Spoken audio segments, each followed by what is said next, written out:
Bonjour.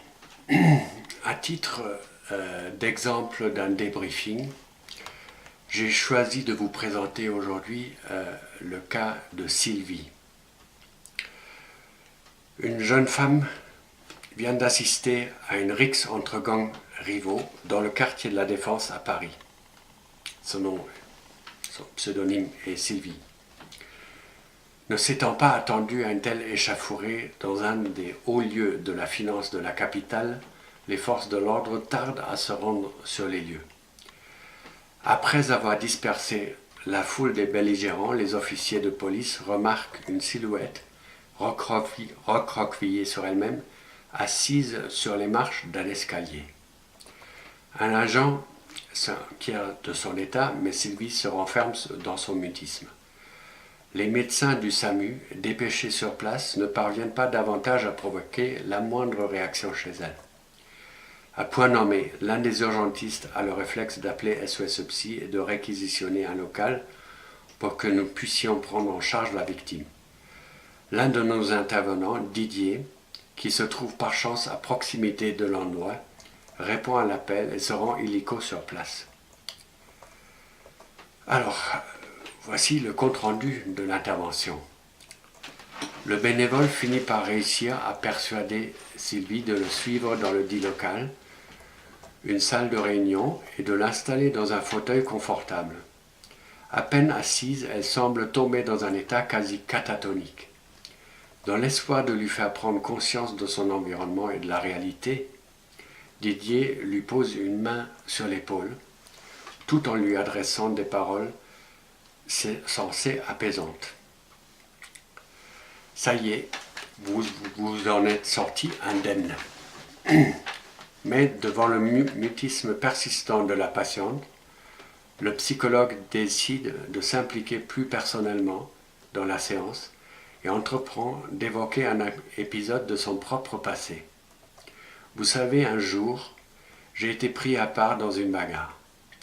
Des semaines après, je croyais que j'étais seul au monde et que personne ne pouvait me comprendre. J'imagine parfaitement ce que vous devez ressentir. C'est alors que Sylvie semble reprendre vie et éclate en sanglots. L'intervenant l'entoure de ses bras avec sollicitude jusqu'à ce que ses pleurs cessent. Visiblement bouleversée, mais commençant à se calmer, elle se tourne vers lui. « Que voulez-vous faire pour moi? Je crois que je suis devenue folle. Je ne me sens plus moi-même et j'ai peur. » Adoptant une attitude délibérément décontractée et sereine, Didier feint d'ignorer temporairement le désarroi qui s'est emparé de sa patiente. D'un ton qui se veut à la fois détaché et rassurant, il lui explique succinctement les principales étapes du débriefing. Puis il lui demande son accord pour participer à la session qu'il se propose de mener avec elle. Elle acquiesce en silence. Alors d'abord l'étape factuelle.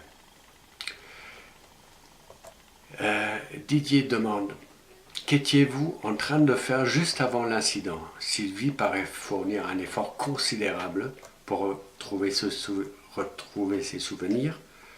Avant de répondre, « Je rentrais de mon travail, je suis secrétaire et dactylo. »« Ah oui, où ça ?» demande Didier. « Dans une compagnie d'assurance.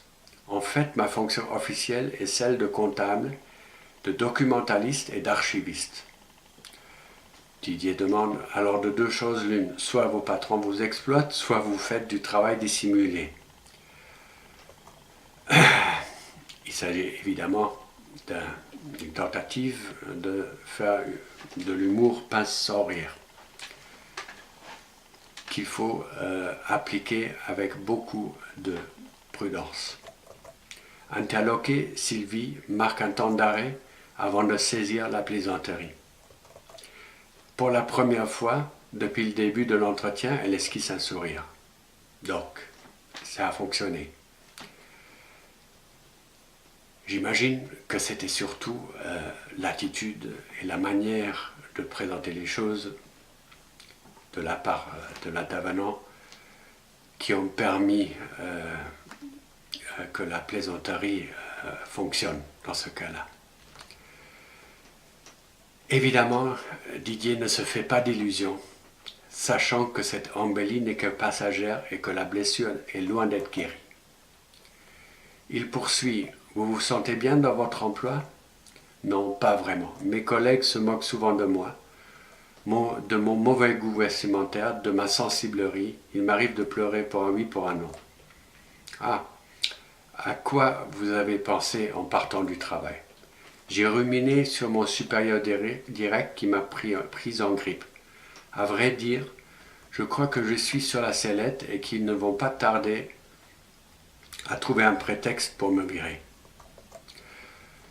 Peut-on dire que vous étiez préoccupé par ces tracasseries quand vous avez quitté le bureau? Oui, je ressassais des idées noires.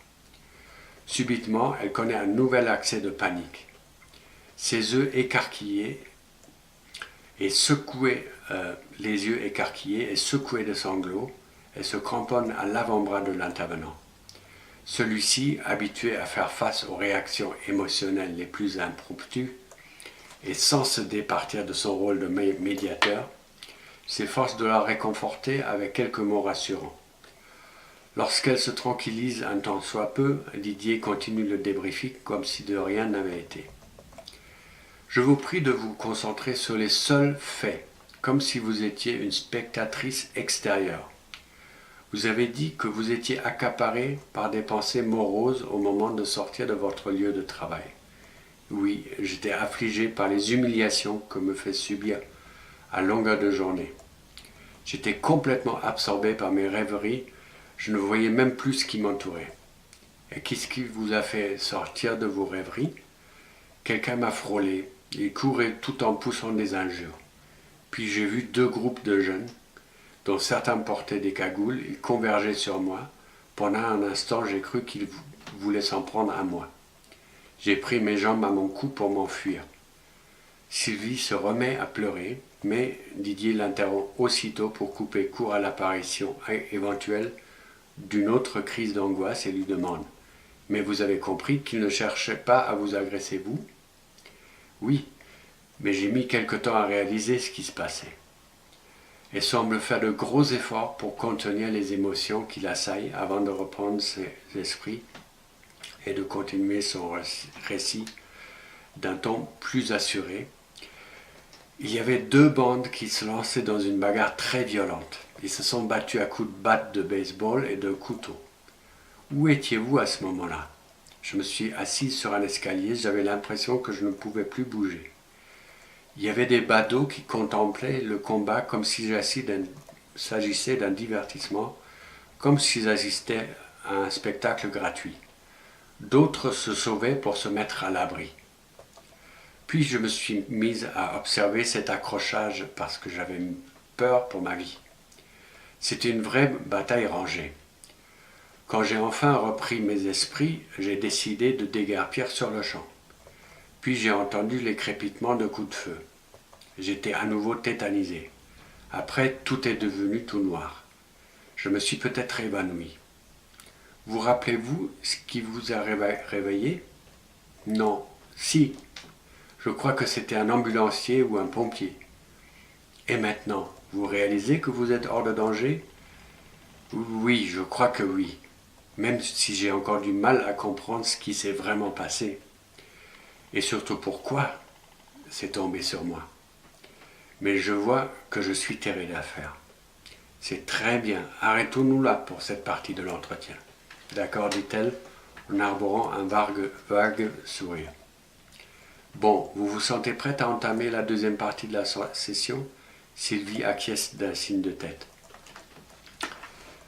L'étape cognitive, donc, la deuxième phase thérapeutique. Didier lance, à votre avis, qu'est-ce qui s'est passé? Qu'est-ce qui a pu déclencher cette bagarre? Je ne sais pas. L'intervenant hoche la tête, l'invitant à poursuivre. Cela reste un mystère pour moi. Mais ce que je comprends le moins, c'est pourquoi ça a dû tomber sur moi. Au vu des circonstances, ce genre d'interrogation peut paraître normal et parfaitement compréhensible. Cependant, dans une perspective psychoclinique, une nuance dans ce questionnement, en ce qu'il est centré sur soi, relève d'une manifestation paranoïde à minima. Ceci d'un point de vue purement structuraliste et psychoclinique, voire métapsychologique.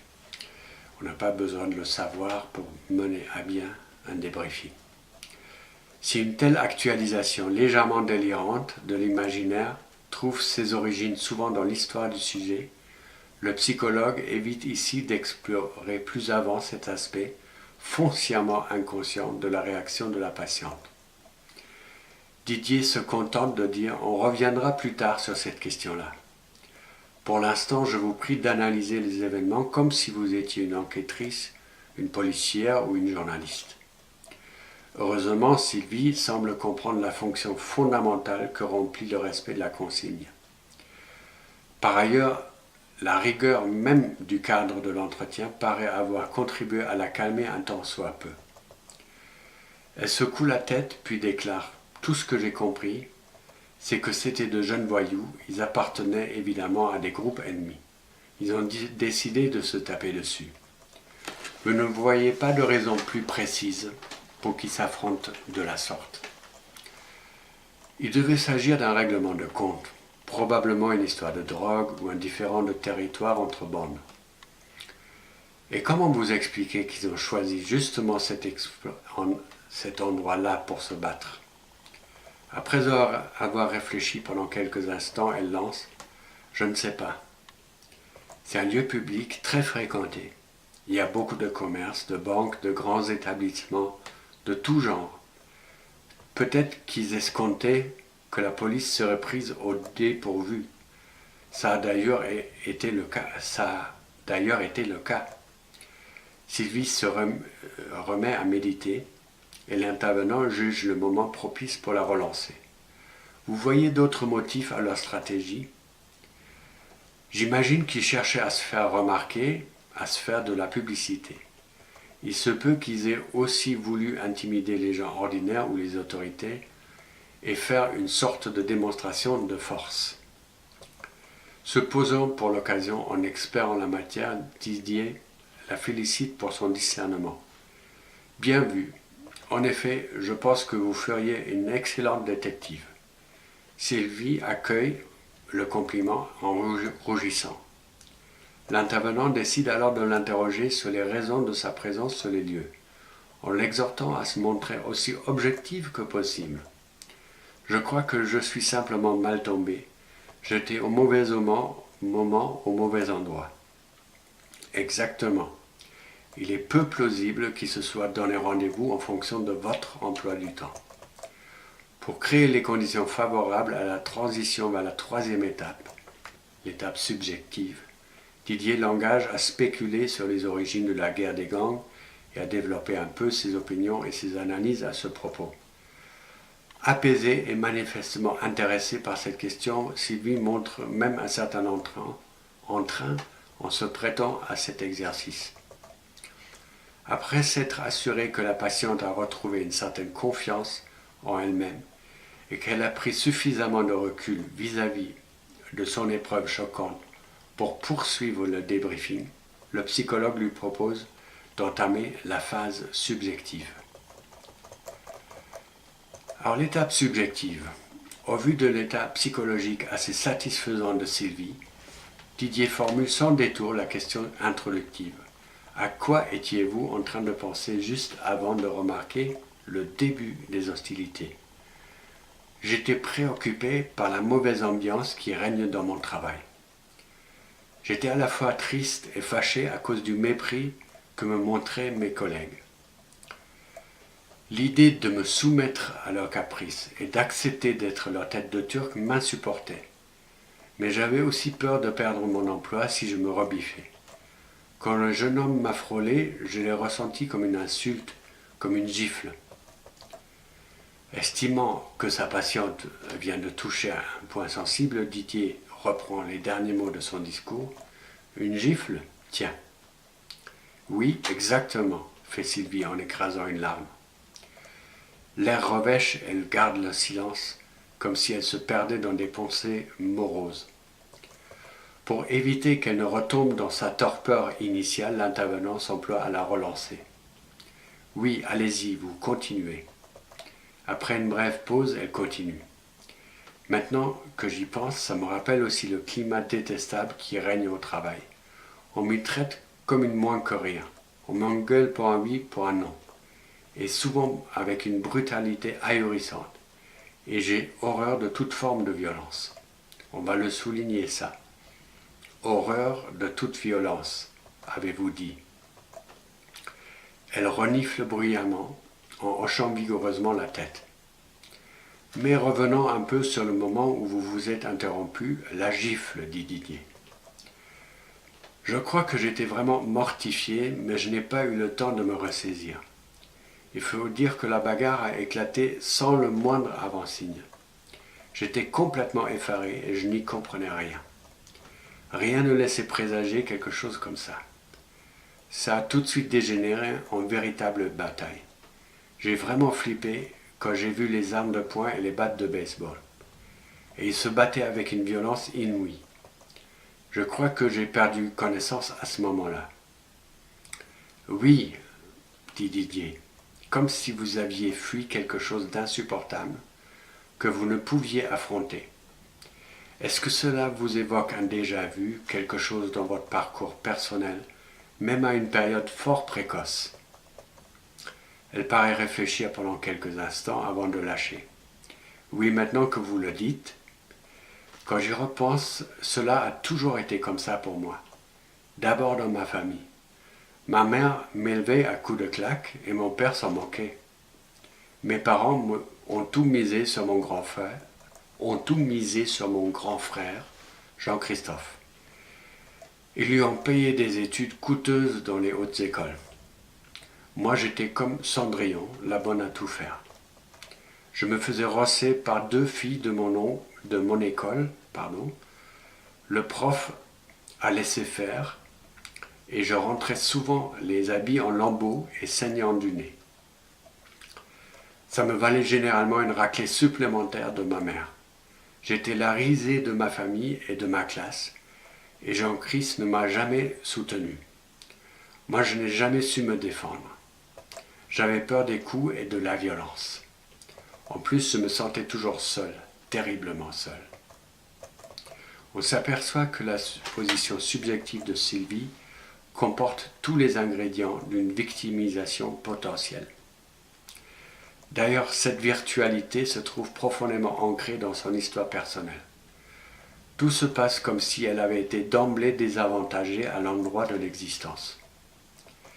Elle rapporte qu'elle a été dédaignée par ses parents, ses camarades d'école et ses relations professionnelles. D'après Sylvie, elle pâtit depuis sa tendre enfance du mépris et de la violence de la part de ses semblables. De plus, ayant fait l'expérience d'une profonde solitude, elle n'a pas connu le soutien d'autrui. La stase dans son inconscient de ce vécu anxiogène semble avoir contribué à déterminer sa disposition victimaire, la prédisposant à actualiser un positionnement à une place d'objet. Connaissant les écueils que recèle une telle position après un événement traumatisant, susceptible d'occasionner une décompensation psychotique, le psychologue se résout à cantonner les objectifs de la session à la résolution du seul choc traumatique. Avez-vous déjà connu des évanouissements ou du moins l'envie de fuir une situation insupportable? Elle réfléchit avant de dire oui, souvent. Quand j'étais petite et que les autres élèves me tensaient ou me cognaient, mais aussi quand ma mère se mettait à me frapper. Et jamais personne n'a volé à votre secours? Sylvie paraît frappée d'une intuition soudaine, comme si elle venait de prendre conscience de quelque chose d'essentiel. Non, jamais. C'est vrai ça. Je crois que finalement c'est peut-être ça le pire. Elle réprime un sanglot. Didier attend qu'elle se calme un peu avant de poursuivre. Pourrait-on relier votre angoisse à votre impression de solitude? Oui, bien sûr. C'est exactement ça. Je me sens abandonné. Bon, on va s'arrêter là, dit Didier. Abandonné. Oui. Mais vous ne l'êtes pas. Vous ne l'êtes plus désormais. On se verra demain pour continuer cette partie du débriefing si vous le voulez bien. Je veux bien, mais si cela ne suffit pas pour me soigner, qu'est-ce que je peux faire? En ce cas, je vous proposerai d'entamer une psychothérapie ou une psychanalyse avec un praticien de votre choix, avec moi-même si vous le désirez, peu importe. Après la séance du lendemain, la patiente rapporte des épisodes assez précoces de son parcours qui renvoient invariablement à l'angoisse d'abandon. Didier peut constater que ni le débriefing, ni une thérapie brève ne recèlent de ressources thérapeutiques suffisantes pour venir à bout d'une pathologie aussi ancienne et qui puise ses sources probablement dans l'espace pré-oedipien. Le surlendemain, elle s'aperçoit d'elle-même que ses besoins thérapeutiques dépassent les possibilités du débriefing. D'abord, au comble du désespoir, elle finit par demander à Didier de la prendre en analyse. Celui-ci accepte en ajoutant « Vous avez découvert ce dont vous souffrez, et depuis longtemps. C'est ce qu'on appelle un syndrome d'abandon. » S'il lui répond « Là, ça me parle. Je crois que vous avez mis le doigt dessus. Ça me handicape dans ma vie de tous les jours et ça m'empêche de vivre. » Vous voyez, parfois à quelque chose malheur est bon. À terme, le triste événement que vous venez de vivre se révélera peut-être une aubaine pour vous. En tout cas, ce qui compte, c'est que vous mettiez toutes les chances de votre côté pour vous débarrasser de votre souffrance. Sylvie demande à l'intervenant s'il peut se rendre à son domicile, du moins au début, et pour prévenir une rechute. Habitué à diriger des cures hors les murs, comme c'est le cas pour tous les intervenants de SOS Psy, Didier lui donne son accord. L'analyse se poursuit à un rythme de 2 séances hebdomadaires d'une demi-heure, durant 2 ans et demi, avant de connaître un dénouement heureux. Débarrassée de son anxiété persistante, elle a réussi à s'imposer auprès de ses collègues de travail et elle a redécouvert la joie de vivre. En termes analytiques, Sylvie est sortie d'une place inappropriée et pathogène, celle d'objet, pour retrouver une position de sujet, celle d'un sujet désirant. Voilà un exemple de débriefing, certes atypique, mais très parlant. Merci.